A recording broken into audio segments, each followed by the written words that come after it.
বাংলাদেশের সব মানুষের নাম বদলাতে পারে, বইয়ের পাতায় স্বাধীনতা সংগ্রাম বদলাতে পারে।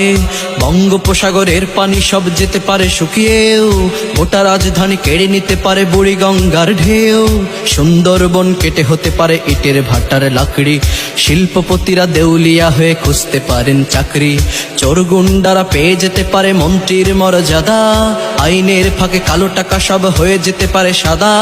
অনেকেই বলে এই দেশ নাকি হুজুগ জাতির দেশ, দফায় দফায় বদলায় এর রং ঢং পরিবেশ। তাই বলে ইসলাম এদেশে হুজুগে হবে না শেষ, হুজুগে হবে না শেষ। ইসলাম এদেশের পরতে পরতে জনপদে ঘরে ঘরে, ইসলাম এদেশের 90% মানুষের অন্তরে। ইসলাম নিয়ে কেউ ছিনিমিনি খেলে এমন সাধ্য নেই, আর কিছু থাক না থাক তবুও ইসলাম থাকবেই। সবকিছু বদলে যাক তবুও ইসলাম থাকবেই, আর কিছু থাক না